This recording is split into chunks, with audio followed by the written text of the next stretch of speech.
Welcome everyone, AdamTheWoo here. I'm going to slam dunk that basketball, even though I'm not holding a basketball. If I did have a basketball, I would slam dunk it into that basketball hoop, or maybe that basketball hoop. But I do not have a basketball, and I'm riding my bicycle, so I do not think it's actually possible to slam dunk a basketball while festooning your torso on a bicycle built for woo. It's my second channel, daily blog channel. It's the Daily Woo. A couple months ago, I actually asked you guys to help me name my bicycle, and I have neglected to actually tell you what I think the proper name is. I think the most clever name a few people suggested was a bicycle built for woo. A very clever play on words for a bicycle built for two. The famous phrase, and this is only built for one person, or maybe two people depending on my weight, even though I have been losing weight. Slowly but surely over this last 53 days, I've been doing this water diet. I need to find a place to park this bike. The kickstand has been acting kind of a little bit unusual. So let's just put it right against here. Let's put the bike right here against this pole. It needs a little air in the tire. The tire is actually a little bit low because I have not ridden the bike in a while. Of course, my hand pressure is not as heavy as myself being on the bike, but when I was riding and I looked back at the back tire and I noticed, tire, you need a little bit of air in there. And I have actually added something to the bike. I purchased this at the bike shop the other day. It's a very cool removable basket. You actually take it off there. This unhooks and latches like this. Check that out. See, it just sits on there like this. So that goes into the little brackets, and then those pop into that bracket, and then you just let go of it, and gravity takes a hold, and then it's clamped down. And I haven't carried anything in there yet, except for this nice, crisp, cold water right there. I am 53 days into the 60-day water challenge. I have not drank any liquids for the last 53 days. I am en route to 60 days on this water challenge. Only drinking water for 60 days, which means no milk, no juice, no soda. I love Mountain Dew. I have annihilated that bad habit, as well as coffee. I love coffee. Now, after the 60 days is up, I will go back to slowly bringing caffeine back into my life, but on a very small portion, like maybe 1 cup of coffee every couple of days, maybe 1 Mountain Dew every couple of days, a soda a day at the most. I want to keep the weight down, keep my health down. I have not had acid reflux in quite some time. I have not had heartburn. Did you just hear that? Did you just hear a crow? Look at that, a crow. If you have been following these vlogs, which I hope you do, and I hope you subscribe, it's absolutely free to subscribe to this unedited daily channel, the Daily Woo, you will notice and you will remember I have been followed by a crow in a series of videos. And I think the crow, there's one crow over there. There's a plethora of crows, a murder of crows.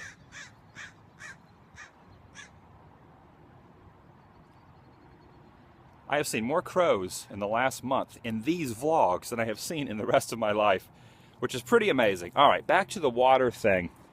So Monday will be 9 weeks, and as we all know, 9 times 7 is 63, which is 3 days more than what my challenge is for. So on Monday, 9 weeks, 63 days, I will be hitting... What? I'm actually very confused. How many days has it been? Okay, so if Monday is 9 weeks, 7 days in a week, that would be 63 days. 8 weeks. 8 weeks. Monday is 8 weeks. Okay, I have screwed everything up. Monday is 8 weeks, which means that would be 56 days. So Monday would be day number 56. Today is Saturday, which means today is 53. Am I correct? Yes. Today is day number 53 in a row of drinking water en route to my 60-day challenge. 8 weeks will be Monday. which means Friday. So in 7 days from today, if today is day 53, okay, I'm on track now. Today is day 53. Friday will be 60 days of me drinking only water. I have lost a lot of weight. I will not announce how much weight I have lost until Friday. But like I was saying, I feel a heck of a lot better. And now that I got the bike up and running again, a bicycle built for Woo. Oh yeah, I have an announcement to make today as well. But before that, people have asked about the bicycle. The bicycle is in full form, even though it needs a little bit of air. And the kickstand is normal, but I think because of the incline of this parking lot, I had to lean it up against that. A lot of people have asked about my hand as well. The cut I have on my hand, you can see, it's right there on the knuckle. It took quite some time for it to heal. And if you're looking at this in 720 HD, you will notice that I am going to have a heck of a scar right there on my knuckle. But scars are like war wounds of the heart and memories that we deal with on a lifetime basis. So this scar will always remind me of a certain something. On the reason why I got this scar, I was actually putting away some picture frames, sliced my hand across a broken picture frame when I was moving some stuff. So I always remember that particular day because it really did not hurt at first. So when I looked inside there, I could see like weird tendons and stuff in there, and it didn't bleed for about the first 30, 45 seconds, and it started gushing blood. So I had this 30-second weird feeling where I was looking at my hand saying, man, that is not good. And it was a weird, I don't know what the word, not lethargic. Lethargic is when you're lazy, but a weird experience. What is the word I'm looking for? When your mind goes out the window and you're not focusing correctly and all you're doing is just staring at a wound thinking, what just happened? That is what happened to me, and I will always remember that because now I have a scar to prove it. I have another scar right here next to the Futurama ship on my arm, the Futurama Planet Express ship, and the Death Star from Star Wars right there. I have a scar right here, right there in the little middle section of my elbow from skateboarding. Now, I am not a skateboarder, nor am I a bike rider, but I do pretend to be able to do both of those, even though I can never do any tricks on a skateboard. I could ride it, kind of. I think maybe I'm too tall and lanky and uncoordinated for a skateboard to do tricks. But when I was very young, I tried to do a trick, and I hurt my arm, and I have the wound to prove it right there next to the TIE Fighter. A lot of people also have been asking, you should do a vlog about your tattoos, every tattoo on your body. I will do that at some point. That will happen. I will give you a detailed description of all my tattoos. So I do listen to your comments that you leave down below. I want you to leave some comments down below. I hope this does not spark a conversation that is very hate-filled or super opinionated. So please, when you leave the comments, try to leave them in a kind-hearted way. I'm trying to do something. And the reason I am doing this, at the end of my 60-day water challenge, I have 1 week. So Saturday, Sunday, Monday, Tuesday, Wednesday, Thursday, and Friday. 7 days, 1 full week from today, I will be reaching the 60-day plateau of only water. Hold on a second. Taking a break from the vlog to show you this helicopter.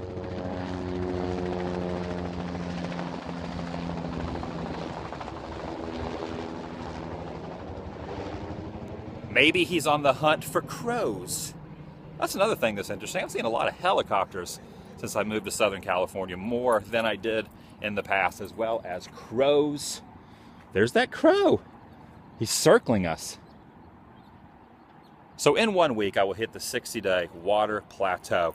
When I was young, I used to run races. I used to be a lot thinner. I used to be a lot more fit, and I used to run a lot. I used to run a lot of 2-mile, 3-mile races, 5Ks, which is around 3 miles, 5 kilometers, and a lot of 1-mile runs. I was very good at sprinting, but I was not good at the long distance runs. My dad would always come out to watch these races, very supportive of me when I was young, running races, and he would actually be excited and enthralled at my philosophy on running races, and he would tell his friends, which would actually excite me, that as a little child he would tell his friends and acquaintances, people in the church, about my philosophy on running races.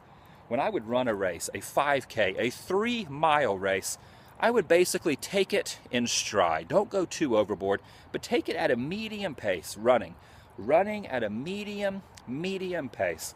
And when I would get to the last 200 or 300 yards, 2 or 3 football field length to the very pinpointed finish line, if I could see it in the horizon, no matter how tired I was, no matter how lethargic, to throw back to the beginning of the vlog when I use that word correctly, how lethargic I was and tired, when I saw the finish line, I sprinted. I ran as fast as humanly possible, just like those crows just swooped by me very quickly. It actually swooped just by my head if you actually rewind it.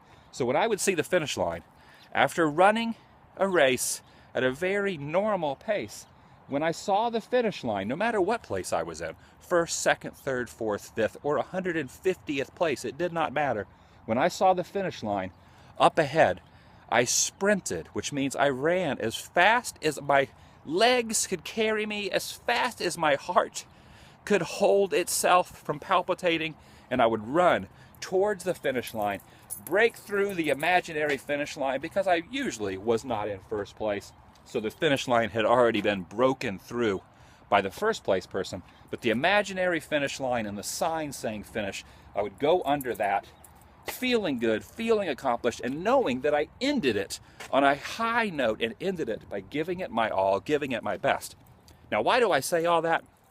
Talking about my father, coming to that, my father also told me many times, sometimes in my youth, but usually in my adult life, he would be trying to influence me and give me opinions and things, and he would always tell me this one little piece of advice when it came to accomplishing goals, when it came to accomplishing things. He would always say, 100%, if you accomplish things 100%, if you put 100% of yourself into accomplishing a goal, you will see 100%. I never have a easy time saying that word, percent. 100% results. So if you put 100% of yourself into something, 100%, which means giving it your all, you will actually achieve 100% results. So if you only do something halfway or a quarter of a way and not all the way, let's say you only give 10% of yourself to dedicating to a cause or dedicating to actually accomplishing something, the results will only be, take a wild guess, 10%. But if you give 100% of yourself to a project, to goals, you will actually get 100% results. Now, that is not a complete actual scientific figure, but it does make a lot of sense. If you give your all, you will get back way more than if you just gave half of yourself or a third of yourself. Where is all this going? Well, 7 days left. This is going to be I know this is going to spark some controversy because a lot of people are not going to see this as something I should be doing, but I'm going to try this. I've been doing a lot of research about fasting when it comes to not eating for a few days. So what I'm going to do is the last 7 days of this water diet, I'm actually going to accomplish, I'm going to try to accomplish, I'm going to put my mind to it, to try to actually go 7 days. So on day 53 of this water diet, I have been eating normal foods, just smaller portions. My stomach has shrunk down a little bit. I'm doing pretty good on this. So the last 7 days, I am going to go without eating anything. I'm going to go on a 7-day fast. What do you guys think about that? Leave some comments if you think it's healthy for me to go on this 7-day fast, this 7-day non-food extravaganza. What that means is I probably will not be riding the bike. I will not be running so much. I'll be taking it easy, probably watching a lot of TV, filming the vlogs. I do have a couple of adventure videos I'm planning on doing, but I'm not going to go too hot and heavy. There's no 24-hour Disney events coming up. There's nothing crazy that I'm going to be doing. I'm not going to be out doing strenuous activity, weightlifting, exercising. I probably, most likely, will be going out in the morning, doing a few things, filming a vlog, stuff of that nature, and then shortly after that, be going back home and taking a little bit of a nap. The first 3 or 4 days should be super easy because I really have not been eating that much anyway in the grand scheme of things on this diet. So my stomach has gone from really big to shrunken up. So the first 3 or 4 days would be easy, but I think once I hit Tuesday, Wednesday, Thursday, and Friday, I'm probably going to get a little bit tired. Now, here are the comments I would like for you guys to leave down below. like I was saying, do not be harsh, like I said in past vlogs. When you talk about politics and religion, it definitely gets you in a very heated argument. And the third thing, like I've always said, is dieting. So when you bring up your diet plan, people always get into a heated debate, just like that crow is getting into a very heated debate with his friends that are cycling around. Wow. Or maybe those crows are just waiting for me to run out of energy and lay right here on the ground so they can peck out my eyes. They can peck out my eyes. I hope not. So here is what I would like. I would like a formulated opinion. Say it nicely. Leave some comments down below about what you think the benefits of fasting is. 7 days. There are a lot of religious aspects of fasting. And a lot of those religious aspects also transcend into saying that if you actually stop eating for a little while, your bicycle, I'm looking at the bike, your body, your bicycle of yourself, if you will, actually cycles back and gets healthy. If you actually look up fasting, 3-day, 5-day, 7-day fast, anywhere online, look up that, Google it, you will actually see that there are way more health benefits than there are to negative aspects about fasting. Now, if you went more than a week, if you went 14 days, 30 days, you would definitely probably have some health complications and probably would need to actually see a doctor at that point. So I think I'm going to do this. Now, if I go 2 or 3 days and I start feeling very, very, very under the weather, we will have to probably break off this fast deal and try it. Some people cannot do it. I know people, if they do not eat for 6 or 7 hours, they start to get physically ill. Now, my body does not work that way. I know my body very well, just like you know your body very well. And I can actually go 2 and 3 days without eating. Sometimes I will go get super busy and I will not even think about eating, and I will go 2 or 3 days without eating. So I think doubling that, a little over doubling that to 7 days will actually be possible. I'm excited about seeing the results, and I'm excited about taking the 60-day water challenge, taking the last 7 days of that, and sprinting towards the finish line. All right, so I have made my announcement, and the reason I bring this up, it would be very easy to not even bring this up to you guys. It would be very easy to keep this to myself. That way, if I go a day or two and then I don't do it, if I fail to accomplish it, no one knows the difference. No one knows that I failed. But as me trying to stay motivated, you guys help me a lot by me putting myself out into the world. Whenever I say I'm going to do something, you, yes, you, sir, ma'am, children, all of you, all your inspirational comments, thoughts, criticism, kind criticisms, constructive criticisms, all that helps. Because when I put myself out there, I have actually pronounced what I am going to do, and you actually hold me accountable to keeping my promises. I'm a very stubborn guy, and I would probably have a good percentage of accomplishing things on my own. But I just want you to know that you help me stay the course, stay focused during the lethargic, mediocre running at a normal pace, and then you help me sprint to the end. So we are sprinting to the end. I will keep you posted every few days how I am feeling, how I am doing, and I'm looking forward to Friday to telling you the results of the 60-day water challenge and my 7-day fast that I'm hoping I can accomplish. The only reason I will not accomplish it is because if I start feeling incredibly crappy and tired and physically ill, I might have to eat a little can of tuna for some protein, or maybe have something of that nature to actually get something in my body. But I will keep you posted if anything changes. But as of now, starting now, 7-day fast begins now. And I'll see you guys tomorrow here on the Daily Woo. I will not talk about diet plans tomorrow. None of this will be mentioned. I will be at a fantastic location showing you guys something else amazing, like I try to do every single day here on this unedited vlog. Please subscribe. Check down below for my t-shirts. Also, you can actually see where I was last year and 2 years ago by clicking the links down below. I love you guys, and I'll see you guys later. Let me read those comments down below, and I'll reply to some of them as well. Like I was saying, let me reiterate, please keep your comments about this cordial and kind. Constructive criticism is key. No hate, positivity into the world. Oh yeah, by the way, we're almost at 20 minutes, so if you have made it to the 20-minute mark, hashtag Heckit down below. Hashtag Heckit if you made it to the 20-minute mark. See you guys tomorrow. Bye.